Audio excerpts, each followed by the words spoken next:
Binghamton lunged at him, hugging him tightly. "You torpedoed a garbage scow! That's the funniest thing I've ever heard. I'm going to cancel the fitness board." Carpenter. Send a message to conflict. Cancel everything. I love everyone. Just then, the base came under a sudden Japanese air raid. The iron pants of the situation. Admiral Shoemaker arrived in the middle of the chaos. He found the base commander dancing on a table and singing the old grey mare. "Binghamton!" Shoemaker roared. "What is the meaning of this?" "Admiral!" Binghamton shrieked with glee, pinching Shoemaker's cheeks. "You're early. Do you want to see Parker shoot down a plane? He's a deadeye. Go on, Chucky, show him." A dazed Parker, still confused by the captain's affection, wandered out to a machine gun mount. Still giggling from the residual gas, he pulled the trigger. Through a stroke of pure, unadulterated luck, a Japanese bomber flew directly into his line of fire.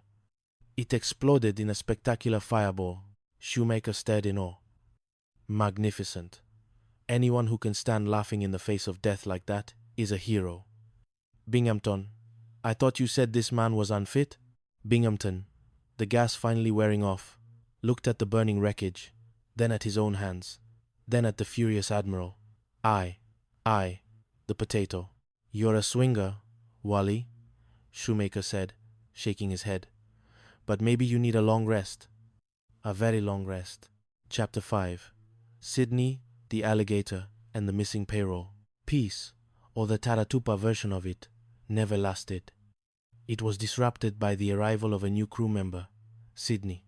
Sydney was a 6-foot alligator that Parker had befriended with peanut butter sandwiches. "He's a mascot, Skip," Parker pleaded. "He's friendly. He smiles. He looks like he's imagining how we taste with tartar sauce," McHale muttered. At the same time, Binghamton had a plan to trap McHale. He had marked $900 in brand new bills, placed them in a wallet, and left it accidentally near the PT-73 dock.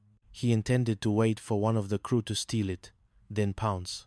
However, Sydney the alligator saw the wallet first. Thinking it was a particularly chewy peanut butter sandwich, he swallowed it whole. Binghamton was ecstatic when he saw his ID card in Sydney's mouth. "I've got you now, McHale. Theft of a commanding officer's wallet.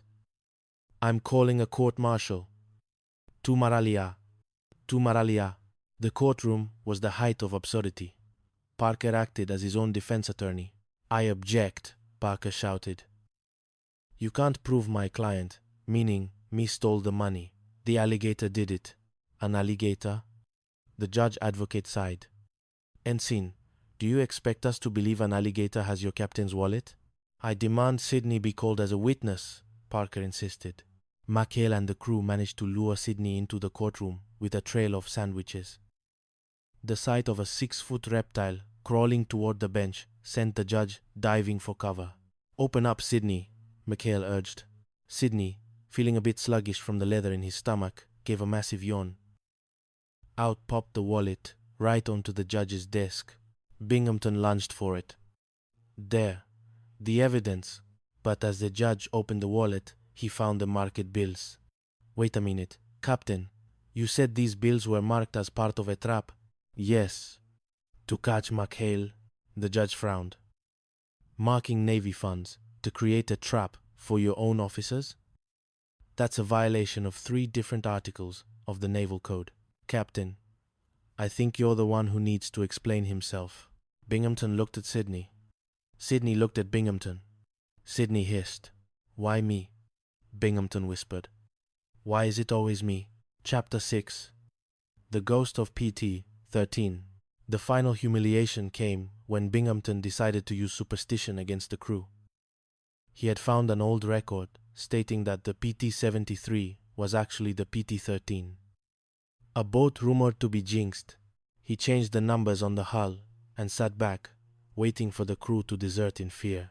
"If they think the boat is haunted," Binghamton told Carpenter, "they'll beg for transfers, and I'll send them to the most remote, mosquito-infested rock in the Pacific." But McHale's crew didn't scare easily. They decided to outghost the captain. One night, they rigged the PT-13 with glowing paint, hidden speakers playing eerie moans, and remote-controlled engines. Binghamton, unable to sleep, went down to the dock. He saw the boat moving on its own, glowing with a ghastly green light. Wally Binghamton. A voice moaned from the mist. "Who's there?" Binghamton stammered, his knees knocking. "We are the ghosts of the PT-13 crew." Gruber's voice boomed through a megaphone. "We've come for the man who sent us to our doom. We've come for the man with the lead bottom." "No, no," Binghamton screamed.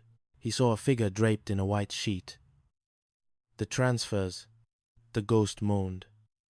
"Give us the transfers, Wally, or we shall haunt your dreams forever." Binghamton fumbled in his robe, pulled out the transfer papers he had prepared for Mikhail's crew, and threw them into the air. "Take them. Just leave me alone." The next morning, the 73 boat was back to its original number, and Mikhail presented the signed transfers to a very confused and very tired captain. "You signed these, sir," Mikhail said cheerfully. "Transferring us to the New Caledonia Patrol.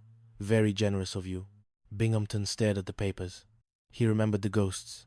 He remembered the glowing boat. He looked at his shaking hands. "Just go," he whispered. "Just get out of my sight." Chapter 7. The Great Payroll Heist of New Caledonia. The cruise trip to New Caledonia was supposed to be a vacation, but Fate and Ensign Parker had other plans. "Parker, you had one job," Mikhail groaned. "Pick up the $62,000 base payroll and bring it back to the boat." "I did, Skipper. But I took the shortcut past the racetrack and the gambling casino. I ran into a girl. Well, she ran into me.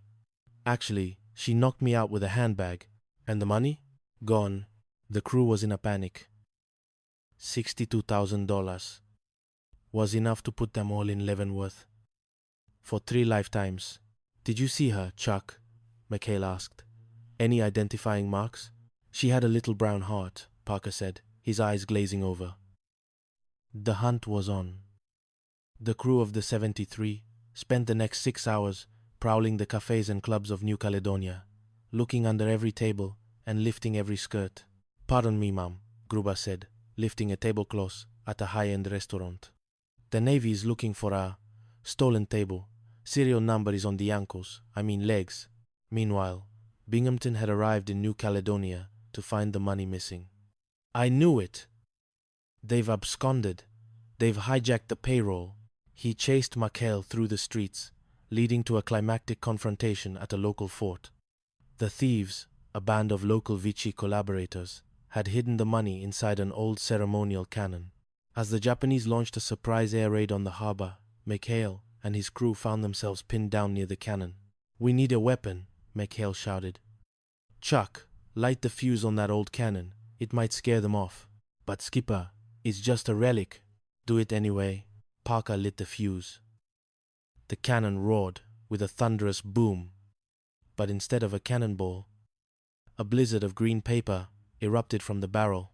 $62,000 in small, unmarked bills rained down over the harbor like confetti.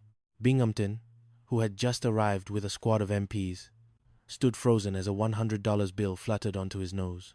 "What is this?" Binghamton gasped. "Manna from heaven?" "No, sir," Mikhail said, grabbing a handful of cash. "That's the payroll. 100% successful recovery, wouldn't you say, Captain?" Binghamton looked at the money, then at the smoking cannon, then at the grinning crew of the PT-73. He began to count. 1, 2, 3, 42,000, 42,000. As the sun set over the Pacific, the crew of the 73 sailed back toward Taratupa, $62,000, minus a few bills lost to the wind, safely tucked away. And back on the island, Captain Binghamton sat in his office, staring at a small brown heart-shaped birthmark he had accidentally drawn on his own thumb during the excitement. "Why me?" he whispered to the empty room. "Wow, wow, wow, wow. Why is it always me?" In the distance, the faint sound of Mikhail's laughter echoed across the water, the eternal song of the pirates of Taratupa. The end?